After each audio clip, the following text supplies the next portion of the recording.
Christophe est de retour en Belgique, en région bruxelloise. Je suis dans le quartier à Bruxelles de XL. Et je vais retrouver un garçon, qui est maintenant un homme, mais qui, ici, à l'époque, était un tout jeune homme de 13 ans, qui allait à l'école dans le coin et qui a été comédien, qui était dans un film qui s'appelait Préparez vos mouchoirs, qui s'appelle Riton Liebman, et qui a eu, ma foi, une vie orageuse. Riton Liebman naît à Bruxelles en 1964. Sa carrière d'acteur démarre à l'âge de 13 ans dans le film Préparez vos mouchoirs de Bertrand Blier, aux côtés de Gérard Depardieu, Patrick Devers et Carole Laure. Ben, puisqu'ils vous font une tête de turc, autant que tout le monde en profite. Le film décroche l'Oscar du meilleur film étranger en 1977. Riton, encensé par la critique, est promis à un avenir radieux. C'était un film magnifique. Et lui, il était la révélation du film. Je vais avoir 14 ans. Tu as 14 ans. Tu es belge. Ouais. Tu habites en Belgique. Ouais. C'était une sorte de jeune premier à l'époque. Tout le monde était un peu en admiration devant lui. Le cinéma belge, dans les années 70, les années 80, c'est de la science-fiction pratiquement pour celui qui n'est pas belge. Ça n'existe pas. Et Riton, c'est le mannequin Peace à lui tout seul. Si un jour la statue du mannequin Peace tombe, il faut mettre une statue de Riton à la place. Parce que c'est l'enfant qui définit la Belgique en termes de cinéma. On va commencer par le plus simple. Le test de l'arbre. Qu'est-ce que c'est que ça? Vous allez me dessiner un arbre. Avec le succès de Préparez vos mouchoirs, les portes du 7e art s'ouvrent et Riton côtoie désormais les plus grands noms du cinéma de l'époque. Thierry Lhermitte, Claudia Cardinal, Michel Serrault ou encore Richard Berry. Mais son addiction à l'héroïne fait tout basculer. Une descente aux enfers qu'il raconte dans son livre La vedette du quartier. Le Belge Riton Liebman a donc accepté de revenir avec Christophe sur cette époque où il travaillait aux côtés des stars. Et je le vois qu'est là-bas. Une époque qu'il a aussi vu sombrer dans la drogue. Le voili. La rencontre a lieu devant l'ancienne Athénée d'Ixelles, où Riton a étudié. Bonjour, Riton. C'est moi. Liebman, ça va? Christophe Oui? de Chavannes. Oui? Enchanté. Elle-même. Vous êtes en forme? Ouais, ça va. Ah, super. Bah, je suis content de vous voir. Bah, super. On m'a beaucoup parlé de vous. On va commencer par un truc, ou comme ça, l'école. Ouais. Enfin, feu l'école. Feu l'école, c'était là, ouais. C'est La ouf. CD Royal d'Ixelles. Aujourd'hui, l'Athénée est en totale rénovation. Mais on distingue encore le charme de ce lieu où des milliers d'élèves sont venus s'instruire. Mais Riton n'était pas le plus assidu. Ah ouais. Ah, ça a de la gueule, comme... Ouais, c'est beau. On est sur un chantier, mon vieux. Merci. Non, prie. Ouais, c'est beau. Je suis... Là, c'était le bureau du préfet. Quand tu te faisais engueuler, t'allais là. J'y étais souvent. Ça m'est arrivé une fois ou deux. Oh, vraiment pas. Vraiment... Ça, c'était ton école. C'était pas comme... En fait, c'était nickel. Et un jour, je me suis énervé. Et voilà comment c'est devenu. Ah bah oui. Voilà. Tu t'es agacé. Et je me suis agacé, ouais. Et ta classe était où? Alors, j'en ai eu plusieurs. Là, c'était histoire. Là, c'était maths. Enfin bon, comme je te dis, j'y allais pas très souvent. Mais... Arrête de répéter ça, tu vas finir par passer pour un cancre, hein. Bah, oui. Bah, T'étais un peu... Bon, t'étais un peu...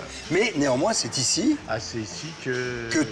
Non, c'est ici que tout commence, puisque c'est ici Exactement. que je ne sais pas qui te dit, tiens, Alors... il y a une annonce de casting de Bertrand Blier. Exactement. Je te montre un iPad.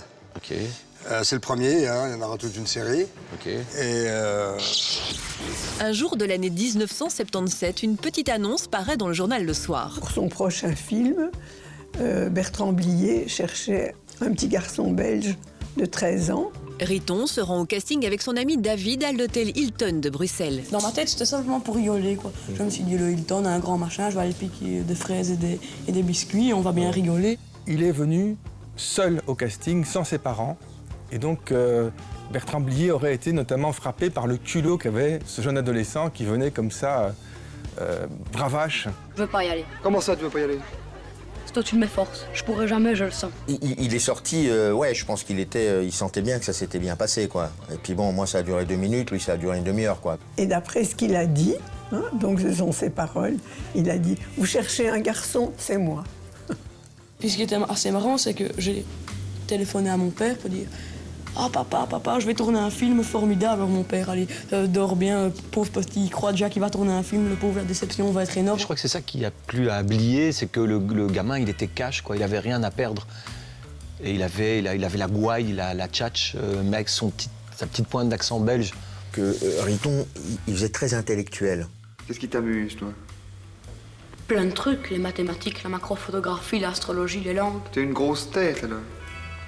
Coefficient intellectuel 158. Dans l'élocution, dans la manière qu'il avait de parler, Riton, tout de suite, il était remarquable, quoi. Moi, Wagner, ça m'emmerde. Je préfère Schubert.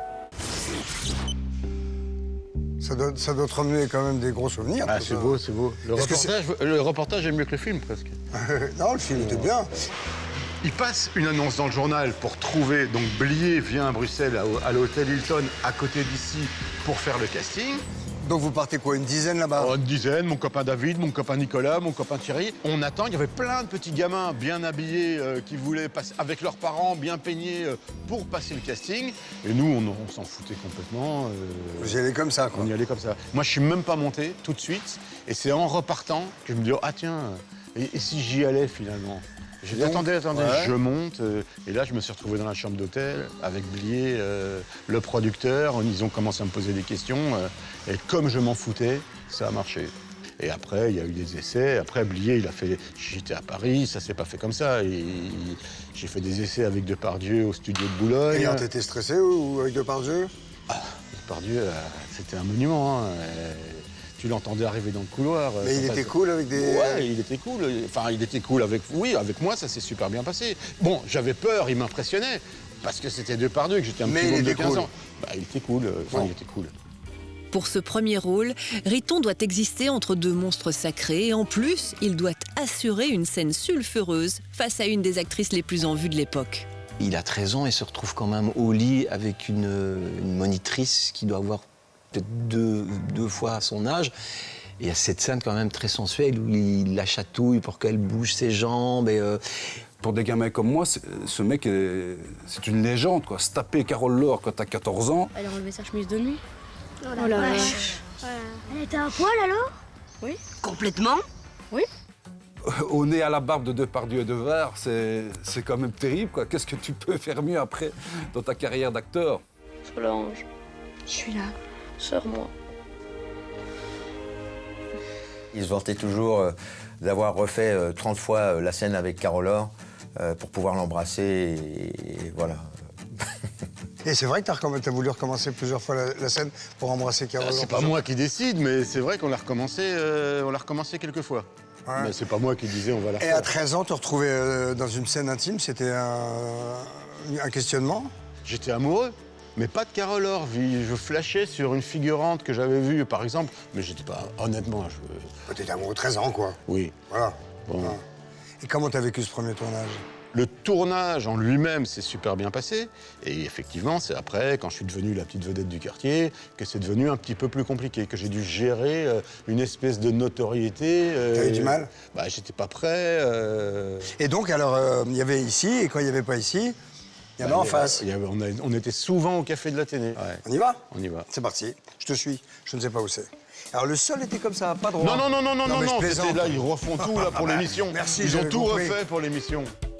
Et c'est donc juste en face, dans le bien nommé Café de l'Athénée, que l'enfant devenu star vient passer son temps au lieu d'aller à l'école. Bon, allons-y. Ouais. Fait mal, hein? C'est marrant ou pas?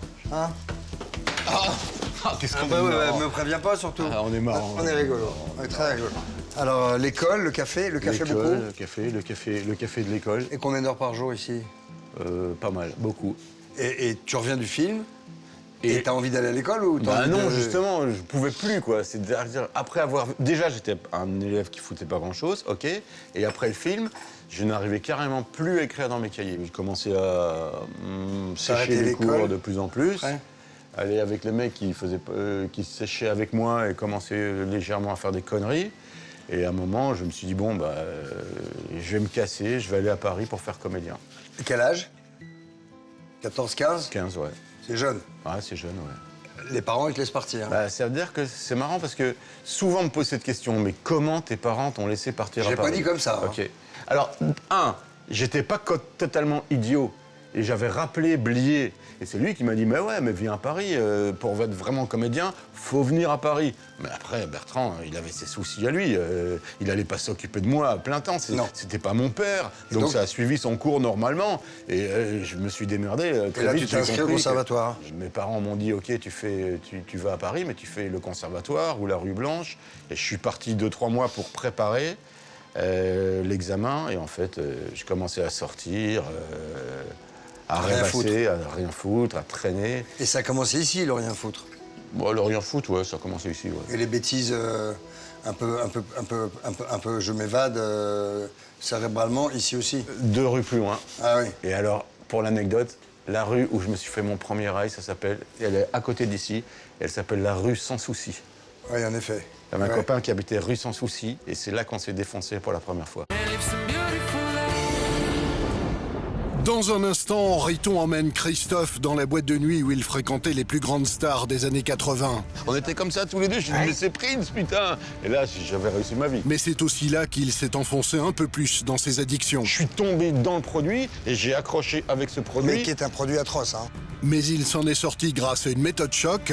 Tisane, passiflore, échaudia, groupe de parole, mais aucun produit. Et à un endroit dans lequel Christophe et Riton retourneront. Et là, quand je suis arrivé ici, j'ai tout lâché, j'ai chialé.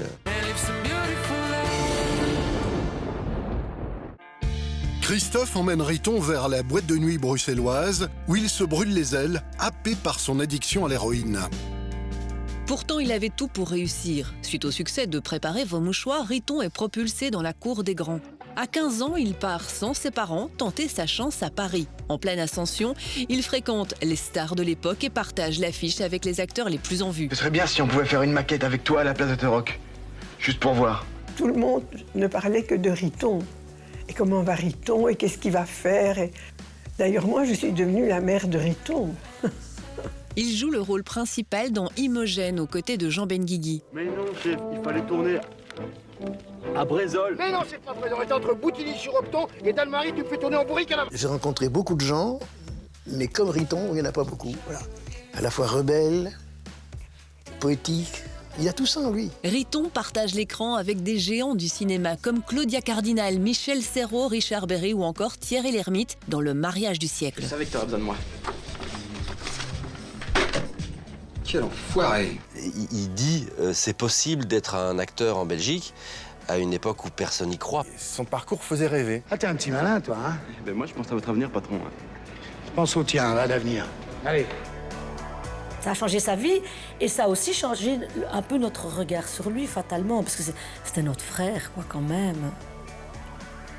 T'es un peu fier, quoi. Sur le plan privé, Riton noue aussi une amitié avec Vanessa Paradis et Florent Pagny, entre autres. Et alors, vous étiez pote avec Florent à l'époque où il était avec Vanessa, alors? Ouais, avant. Avant qu'il j'ai rencontré Florent avant qu'il soit chanteur. Ah oui, effectivement. Avant que, d'ailleurs, la chanson... Dis-moi, pourquoi tu fais ça? Pourquoi t'es comme ça? Tu te fous en l'air, ça a l'air de N'importe quoi. N'importe quoi, c'est sur moi qu'il l'a fait. Ah! Eh oui, est-ce que tu faisais n'importe quoi? Que je faisais n'importe quoi. Pourquoi tu dis ça? Pourquoi tu crois pas? Pourquoi tu crois plus? Pourquoi tu sais plus? T'as passé des vacances avec l'un d'eux? Bah, avec Florent, oui. Florent et Vanessa, oui. Bah, j'en parle vachement dans mon bouquin. Bah oui. Tiens, regarde, tu sais quoi? Bon, alors, je le lis pas. Hein. Pas au volant, ne le lis pas au volant. Non. Mais elle est là. Lorsqu'il est avec ses amis stars, Riton est au second plan et commence à en souffrir. La star, super importante, tout le monde s'occupe de la star, et les autres, on n'en a rien à foutre. Les paparazzis qui te demandent de pousser pour qu'ils puissent photographier ton copain, tout le monde. Enfin, je veux dire, avec Florent et Vanessa, c'était chouette parce qu'on avait des baraques à Saint-Tropez, des motos, des chambres, le luxe, mais personne ne s'intéressait à moi finalement, quoi. Tu vois, c'était. Ça te faisait de la peine? Bah, ça me faisait de la peine et en même temps, j'avais envie d'en croquer. Et pour oublier, Riton consomme de plus en plus de drogue et sort sans cesse. Notamment au Myrano, boîte mythique bruxelloise dans les années 80. Toutes les stars de passage dans la capitale viennent ici. Le QG de Riton, où il se détruit petit à petit. Tiens, on rentre. On peut rentrer. Ouais, je peux rentrer. Et c'était quoi, quotidien? Bon, non, vendredi, samedi, dimanche, ouais, il y avait d'autres boîtes, mais ici, c'était jeudi, vendredi, samedi. Je connais pas, moi, Bah, alors, les chiottes, Alors, moi, c'était là. Les chiottes, moi, j'allais directement aux chiottes. Hein, Très intéressant. Faut être honnête. Ouais. Tout de suite aux chiottes. Bon, je faisais ce que j'avais à faire, et après, j'allais danser. C'était quel genre ici? Ici, c'était branché, en fait. C'était la boîte des branchés. C'est genre voir les gens, les bains-douches, mais plus grand. C'était la boîte des années 80. Tout le monde voulait rentrer. T'as rencontré Prince ici, t'as vu Prince? J'ai vu Prince faire pipi. Ah, J'ai vu Prince. passionnant. Et là, j'ai réussi ma vie. J'ai dit, Oui. putain, il y a Prince qui... Je suis à côté de Prince en train de pisser. On était comme ça tous les deux. J'ai dit, mais c'est Prince, putain. Et là, j'avais réussi ma vie, quoi. C'est ça. C'était magnifique. Ouais, donc, il n'y avait pas ce camembert à l'époque? Non, il n'y avait pas de camembert. Il y avait une piste. Donc là, c'est des qui dansent là-dessus aujourd'hui, là? Je ne sais pas. Ça fait longtemps que j'ai pas été dans ce genre d'endroit. Achète-toi un tutu et reviens. D'accord, ok. Et alors, après, il y a la vie à Paris. Après, la vie à Paris. Mais à l'époque, je faisais beaucoup d'allers-retours. Voilà, j'étais à Paris. Mais justement, c'était tellement énorme, le Murano. C'était tellement mythique. Et tellement bien, d'une certaine façon, que j'hésitais pas à rentrer de Paris juste pour passer la nuit ici. Et des fois en stop. Bon, j'étais jeune, hein, j'avais 18, 19, 20. Je me souviens, des fois, je rentrais en stop pour pouvoir... Et tu tournais à Paris? Ouais, je tournais, ouais. Bon alors, je vais te montrer un nouvel iPad. Je te garantis pas que c'est le truc le plus soft et le plus agréable. J'ai signé, hein. Oui, j'ai signé, voilà. c'est pour... bon. Je vais pas reculer maintenant. Non, je vais pas partir maintenant. Tiens, mamie, tu appuies sur la petite flèche là-haut, et c'est pour toi. Bertrand Blier lui avait dit, mais, tu viens à Paris, je t'aiderai. Et il a pris ça au pied de la lettre. On n'a pas vraiment eu d'inquiétude, puisque il y avait cette sécurité-là. Et les choses se sont pas du tout passées comme ça. Riton rate l'entrée au conservatoire, mais décroche tout de même quelques rôles au cinéma. Quand il ne tourne pas, le jeune acteur découvre la vie nocturne parisienne. Il était très branché avec tous le Gotha parisien, les Florent Pagny, Patrick Bruel, Vanessa Paradis. Il était toujours dans les boîtes où, pour rentrer, il faut vraiment montrer une patte bien blanche. Riton et Florent. Un film qui est sorti avant-hier, qui s'appelle La blessure. Alors Riton, en fait, c'est un chanteur de rock, c'est ça qui... Moi, je suis pianiste, lui, c'est le chanteur. Moi, je suis chanteur, lui, c'est le clavier. Oh, je suis même pas réveillé, tu me demandes déjà si j'ai donné, ça va pas, toi. Elle t'a piqué ta bécane, vieux! Ah oui, elle t'a piqué ta bécane, vieux. Il était de toutes les fêtes, en tout cas quand il revenait à Bruxelles, parce qu'il était entre Bruxelles et Paris. Et ouais, il allait au bout du concept. Mais sous les paillettes se cache un côté plus sombre. Mais petit à petit, il est tombé dans la drogue. Et il est devenu accro. Il a pris de la coke, ce con. En plus, c'est dangereux pour lui, il est cardiaque. Il faut le faire marcher. Et ça a été la descente aux enfers pour lui, mais nous, on le savait pas. Donc son poison de prédilection, c'était l'héroïne. Et c'est une drogue très addictive. Donc à un moment, il n'est plus question de faire sans, et du coup, ça occupe beaucoup l'esprit. La carrière de Riton se met à vaciller. Sur les plateaux de tournage, ses bourdes se multiplient. Et il avait jamais le bon tempo, quoi. Quand il ouvrait sa gueule, c'était jamais au bon moment. Quand il la fermait, c'était jamais au bon moment. Il était un peu comme ça, à contre-temps. Et quelqu'un qui est dans la drogue, on ne peut pas lui faire confiance. Dans son livre, il raconte qu'il va jusqu'à fouiller les sacs de ses proches pour y trouver de l'argent et s'acheter de l'héroïne. La vedette du quartier devient un petit délinquant, incapable de se contrôler même sur les plateaux de cinéma. Et Riton était en manque, il fallait qu'il aille consommer, et donc il a volé la voiture du mec qui fait la cantine. Il est revenu 3 heures après, complètement défoncé. Et je me souviens, il y a une scène où il a un dialogue avec Thierry Lhermitte, ils sont adossés à un mur de la boîte, et il est complètement... L'enfant prodige du cinéma, qui a fasciné la Belgique, a-t-il été propulsé trop tôt sous le feu des projecteurs ? Je pense que Riton était un peu dans une dynamique de l'échec. À la fois, je pense qu'il avait une immense envie de faire ce métier, et à la fois, je pense que ça l'effrayait. Il s'est un peu brûlé les ailes. Par moments, il s'est vraiment saboté. Donc je sais que dans la carrière de Riton aussi, il y a eu des moments de down, forcément, où on ne l'appelle pas. Et ça, quand tu as 25-30 ans, c'est peut-être un peu plus facile à gérer. Mais quand tu crois que c'est arrivé et que tu as 15 ans, ça doit être rock'n'rollissime. Je me présente, Jacquino. Daniel Jacquino. Je suis producteur moi-même. Je suis aussi le manager de Jésus.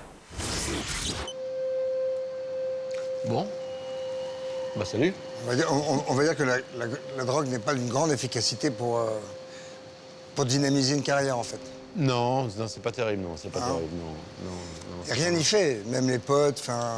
Bah c'est ce que je disais, ils le savaient tous, mais personne ne pouvait rien faire, quoi. À part moi-même, quand je me suis aperçu du truc, que j'ai réussi à... Mais il faut être plus grand pour ça. T'étais petit. Non mais c'est vrai. Je pense que la maturité joue beaucoup, non?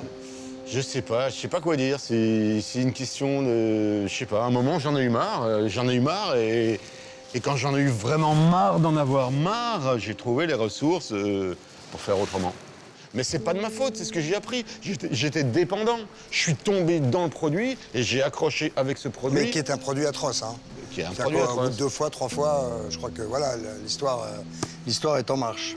Ah, je suis ému, c'est horrible. Je déteste être ému. C'est pour ça que je me suis défoncé aussi. Je déteste être ému. Les émotions, ça me fait... Enfin, j'aime bien et... Alors, moi, je peux te dire ce que je pense. Vas-y. Je le sens et je ne pense pas que ça te fasse de mal. D'être ému. Ouais. En coulisses, Marca, l'ami de Riton, un de ceux qui est resté à ses côtés pendant les années de galère, se prépare. T'as des potes belges encore ici? Bah tu oui, vois à fond. Ouais, super. Et là, à un moment, t'as dit, oh, il y a Marca, c'est ça? Ouais, il y a Marca, il y a Rézy, Marca, Eric Hollander. Marca, c'est qui? C'est un chanteur. Ouais. Bonjour. C'est sacrée soirée ou quoi? Ouais, un peu. On perd un peu. Ça va? Ça va? Ça va, Asseyez-vous. Je m'assieds là, ouais. Oui. Cool. Vous avez passé pas mal de soirées ensemble, alors? Ici? Ouais, entre autres, ici, ouais, c'est ça. Vous avez bossé ensemble? Ouais, on bosse encore ensemble. Ah oui? Ouais. C'est-à-dire? Il m'écrit encore des textes. Je vois que vous avez un paquet cadeau magnifique. Ouais, je vais ramener un truc, je crois que... De l'argent, peut-être? Ouais, je crois que tu vas... Je crois que tu vas apprécier ce chèque de 800 000. Parce que je crois que tu l'as pas. Tu ne l'as pas. Hein. Oui.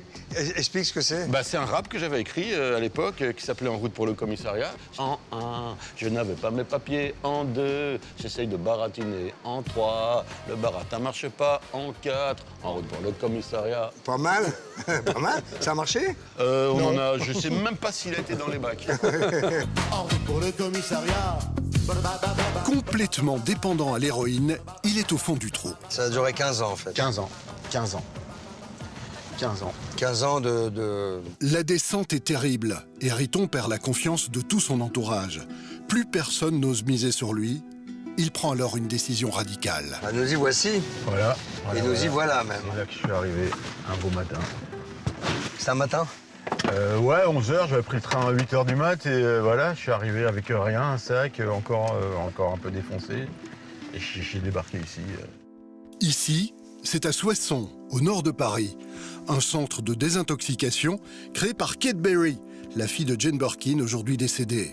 À l'époque, il était basé sur une prise en charge sans traitement médicamenteux. Une méthode expérimentale, très dure, mais qui faisait ses preuves. Entièrement gratuit, il fallait énormément de volonté pour accéder à ce centre. Je ne savais rien du tout de ce qui m'attendait. Et qui est-ce qui a donné l'adresse? Le journal, c'était un article sur Kate Berry, dans le L, où c'était marqué « Abstinence totale de tout produit modifiant le comportement ». Et le suivi après, t'as été sous Subutex et tout ça? Non, même pas. Rien du tout. Tisane, tisane, Passiflore, Échodia, groupe de parole, mais aucun produit. Et ça veut dire, c'est un sevrage total, et quand tu sors, tu te démerdes? Quand tu sors, il y a un suivi. Ok. On y va? On y va en courant, parce qu'il tombe des cordes. Hein. On se croirait en Belgique, dis donc. Riton va passer 2 mois ici, les 2 mois les plus durs de sa vie. Mais il est déterminé. Merci. Voilà. En fait, c'est par là. Ah ben oui, d'accord, mais ça c'est quoi alors ici? Ça, t'arrives ici, il y avait plein de mecs que je connaissais pas. J'étais fracassé, je ne savais pas où j'étais, quoi. Et t'es arrivé comment? En train, de Paris. Tout seul? Tout seul. Et le centre était gratuit. Ouais. Et c'est pour ça qu'il y avait plein de gens d'origines différentes. Il y avait autant des petites secrétaires que des racailles, qu'on appelle des racailles, des mecs qui sortaient de prison. Il y avait de tout, quoi. C'était pas il y avait toutes les origines sociales. Et c'est ça oui, c'était pas c'était pas une clinique privée, t'étais pas chez Eric Clapton. Un centre de détox, château, machin. Exactement. T'étais pas aux Bahamas. Et alors, ce qui était marrant, c'est que moi, justement, qui étais un petit branché de la nuit parisienne, je m'attendais à voir ça. Je voulais voir que des stars, je croyais qu'il n'y avait que des acteurs, que des journalistes, que des... Et en fait... Bonjour. C'était le contraire. Ça te fait quoi? Ouais, ça me fait une petite émotion quand même. Combien de temps t'es resté ici? 2 mois. Ah, c'est pas long, dis donc. Non, c'est pas très long, non. Enfin, quand t'es dedans... Pour une vraie Oui, d'accord, mais pour une vraie guérison, c'est bien quand même. 2 mois, c'est pas... Ouais, mais après, il y a le reste. Hein. Après, il y a la vie qui t'attend dehors. De là, parce que quand t'es dépendant, je veux dire, la dépendance, c'est une maladie, c'est à vie, quoi. Tu vois, c'est considéré comme une maladie, je serai toujours dépendant. C'est-à-dire que toute ma vie, dès que j'aurai un petit...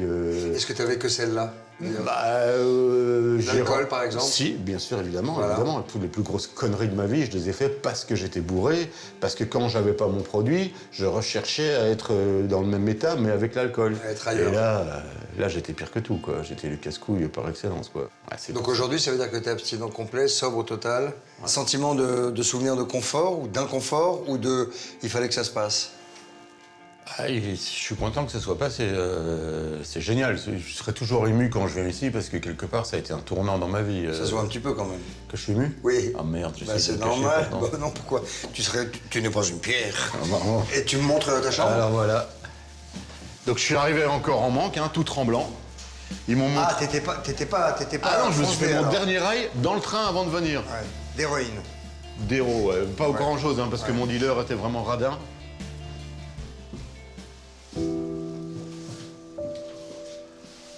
Et voilà, je suis arrivé ici. Et là, c'est une chambre à 3. Ouais, ben on était 2. En fait, le mec qui était dans ma chambre avec moi, il s'appelait Rico. C'était un Antillais qui avait passé quelques temps en prison et qui était hyper sympa, qui était génial, qui arrêtait pas de chanter, d'écrire des raps. Parce qu'ici, ça marche aussi vachement par l'entraide.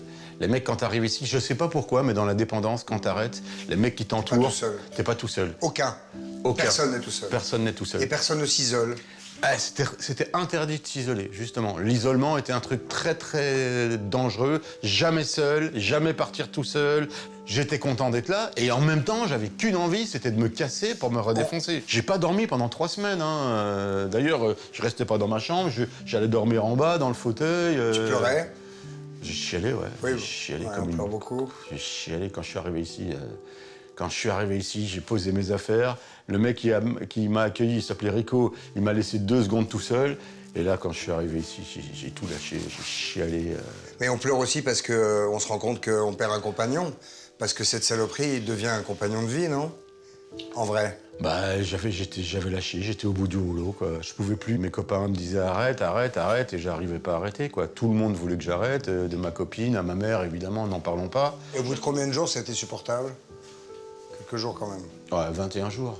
Ah oui? J'ai morflé pendant la décro justement, 3 semaines, ouais. On va mettre moins longtemps à descendre. Je pense, enfin j'espère. Riton s'en est donc finalement sorti et a réussi à remonter sur scène, même si sa carrière est un peu différente aujourd'hui. Aujourd'hui, je crée mes propres trucs. J'écris, je fais mes spectacles, et mon vrai rapport au travail, j'ai la chance de pouvoir travailler en vrai, quoi. Riton est sorti de son combat contre ses démons. Plus créatif que jamais, il joue toujours au cinéma avec des acteurs très connus. Il a même réalisé un long métrage, avec en toile de fond sa grande passion, le football et en particulier le Standard de Liège. Léa Drucker y partage l'affiche avec lui. Par contre, il me le faut absolument cette fois-ci, c'est pour mon boulot. Pas de panique. Je suis le plus grand moniteur auto-école que la Terre ait jamais porté. À côté du livre qu'il a écrit, il s'est produit dans de nombreux one-man shows dans lesquels il a eu l'occasion de raconter son histoire. Riton monte sur la scène du Théâtre de la Toison d'Or à Bruxelles pour Playlist, une pièce riche en rebondissements où 3 anciens membres d'un groupe de rock se remémorent leurs folles années, sexe, drogue et rock'n'roll. Pièce dans laquelle ils jouent aux côtés d'Ingrid Eiderscheid et d'Erico Salamone. Et sur la scène, Christophe a une dernière surprise pour Riton. C'est un mec qui ne triche pas, ni dans la vie, ni dans son œuvre. C'est un ours, mais quand on le connaît ou quand on arrive à s'approcher un peu, il est doux. Il est très lunaire, à la fois très lunaire et quand il est là, il est très présent et il prend beaucoup de place. Et donc il peut être agaçant, et en même temps touchant, et en même temps drôle. Donc. De prime abord, on peut se dire, oh, il est chiant, il fait un peu... Il fait la gueule et tout, mais il est comme ça. C'est quelqu'un à la fois assez centré sur lui-même et à la fois très porté aussi sur l'autre. Il est chiant, mais c'est un type formidable. Je suis contente que ta vie de souffrance soit terminée et que tu aies un couple aussi bon et une relation aussi bonne avec ton fils. Ce que j'ai envie de te dire, c'est que tu es mon frère et que je t'aime et que j'aimerais bien que tu sois heureux dans ta vie. Et je te remercie pour cette amitié longue et pour les chouettes textes que tu m'écris. Je voulais d'abord te dire que je t'aime beaucoup, depuis longtemps. Et je voulais te demander aussi si t'es toujours aussi con. Voilà. Henri, je t'aime. Voilà. Et le standard. Standard champion. Standard champion. T'as du mal, hein? Ah oui, j'ai du mal, c'est chiant, c'est chiant.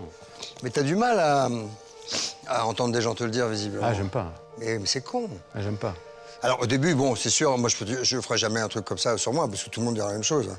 Il est chiant, il casse bonbon, il est ci, il est ça. Mais c'est tous les mecs qu'il faut entendre. T'es sûrement un gars un peu casse-couille. De toute façon, les gars qui prennent de la place... Mais je prends aucune place, je mais suis discret, je suis mais discret. Si, t'as une personnalité. C'est avoir une personnalité, prendre de la place. Je fais tout pour être normal. Oui. Je me lève le matin en disant, mon Dieu, faites que je sois normal aujourd'hui. Ah oui, mais ça veut dire quoi, normal? Bah, qui prend pas de place, qui est dans un coin, qui parle pas trop. Qui a vachement d'intérêt, quoi. Discret. Ouais, c'est ça. Écoute, moi, je trouve que tu es un type absolument épatant, voilà. Sincèrement. Et je suis ravi de t'avoir rencontré. Il y a une pièce à préparer, donc je vais te laisser. Eh oui, parce que tu es attendu au tournant, en plus, j'imagine. Riton! Yes! Ah, c'est qui ça? Bah, c'est Rico, c'est mon partenaire de jeu. Je suis en retard. Tom, Riton.